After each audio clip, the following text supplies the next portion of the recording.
The Constitution prophesied by Joseph Smith will not be saved in Washington. The Constitution prophesied by Joseph Smith will not be saved in Washington. The Constitution prophesied by Joseph Smith will not be saved in Washington. Travis Wayne Goodsell, it sure is too bad Mormons don't believe. They would rather believe in lies and deceptions and things that aren't true and on reality. Reality isn't real, truth isn't true. Even after the whole Q insurrection failed, Mormons just go back into their caverns,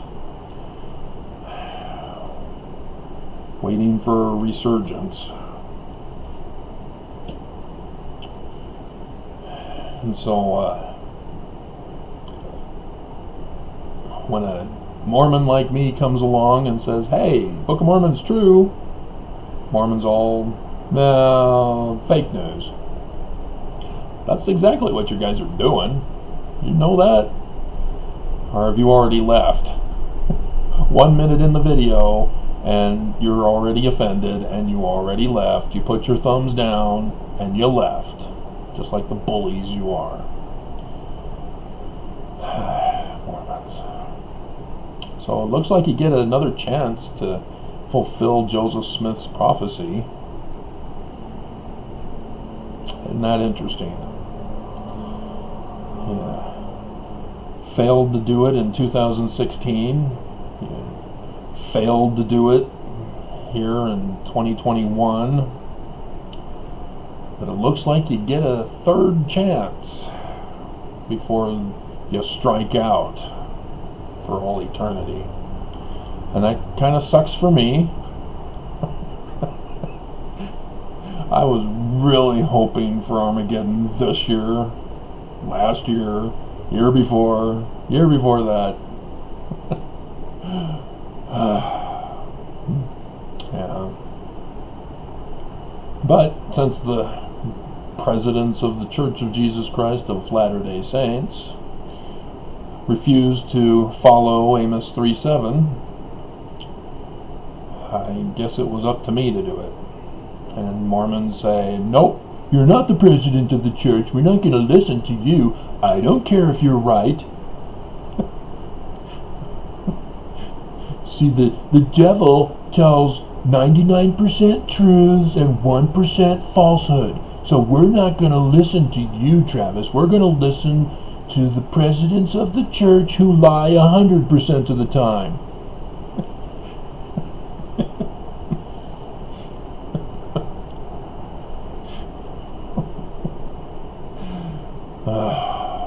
Yeah, Mormons, they don't even speak.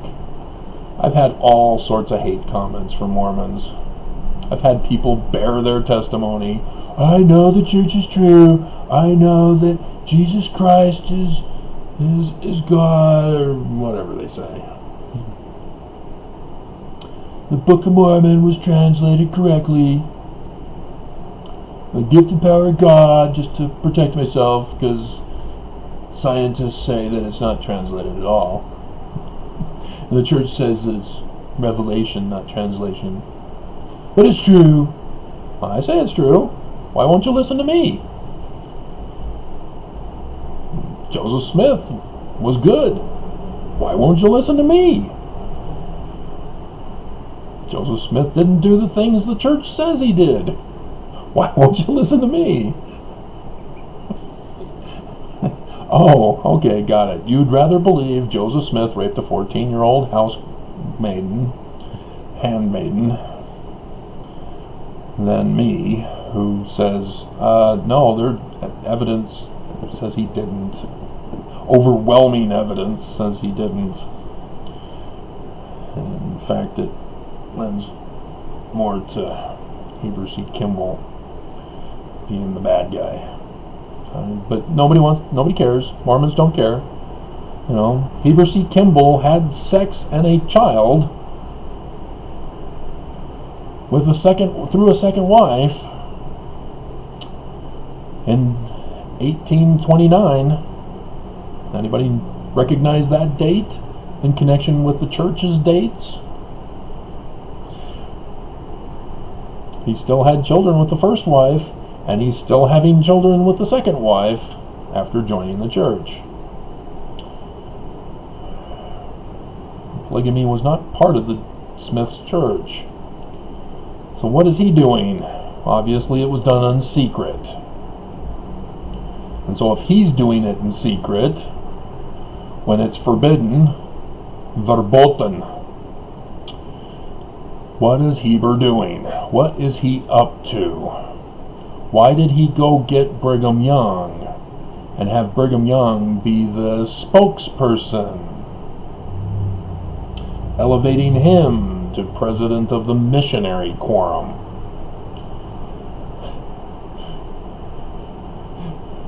We have the keys of Peter, James, and John to rule the kingdom.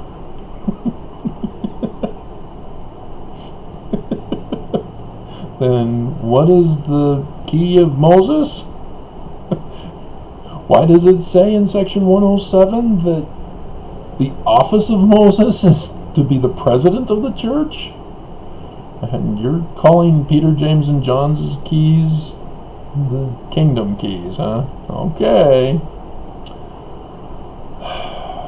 But yeah, Mormons get another chance to save America, protect the Constitution in 2024. So 2016 was the first year mentioned. 2017 was the first year mentioned in the Book of Mormon. That's when King Trump was put on the throne of America by Russia as a puppet king, and he did the will of Putin the whole time. As you guys all cheered, "Yay, Russia! We want to be Russian! They're good and true! Oh, a temple in Russia! Oh yeah, whatever happened to that temple in Russia? Well, you know, these things got to be figured out." Really? Do they? Church just says, Revelation says we're going to get a temple in the Atlantic Ocean.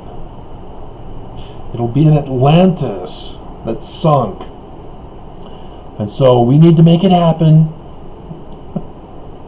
Nelson's prophecy has to come true. That's not how they do it.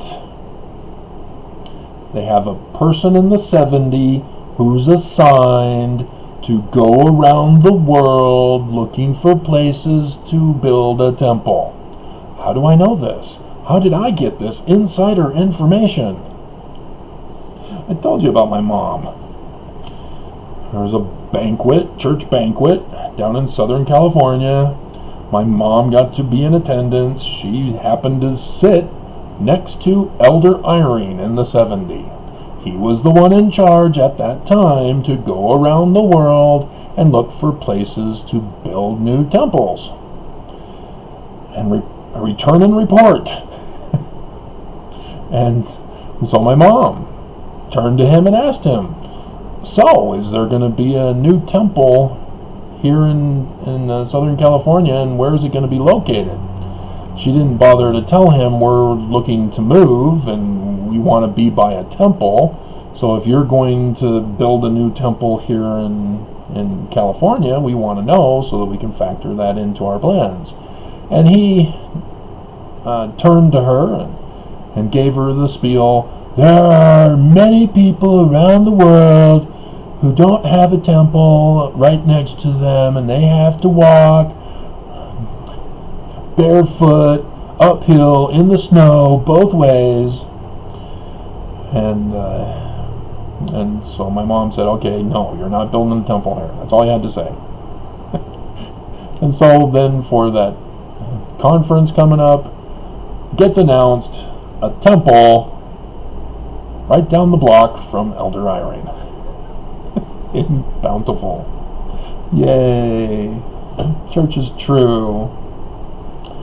Yep.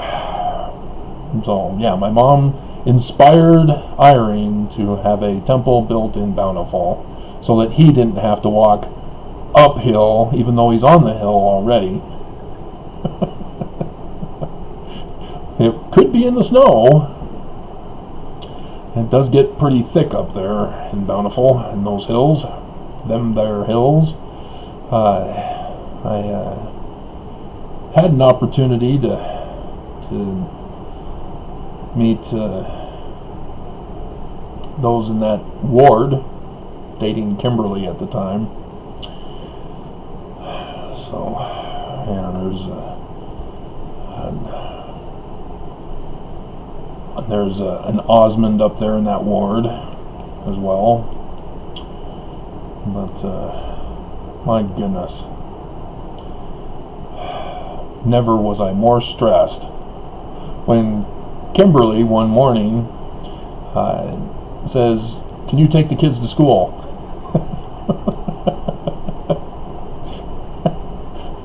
And I have to drive her station wagon. Oh boy. So her driveway was in a steep thing in the first place. I got out of the driveway and then downhill, almost straight down to the school. And oh man, there's already one person who couldn't get out of their driveway. They were stuck. And a couple other people were stuck along the road. And there were people lining up to get into the school. And here I am going down. I'm going, oh crap, oh crap, oh crap. There I am with her kids in her car. That took a lot of trust and faith and confidence in me. She had called Sister Irene when Irene was one of the first counselor under Monson. Or was it No, it was Hinckley? Yeah, it was Hinckley. And that was way back in the day. My goodness. Removing a few years.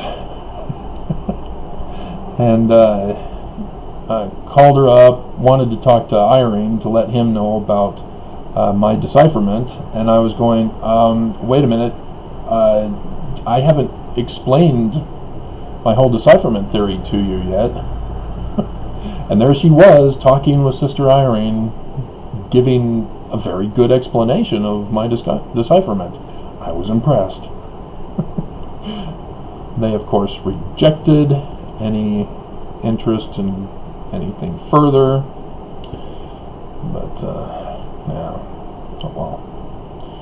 She got hung up on charity. See, the Book of Mormon corrects the incorrect definition of charity.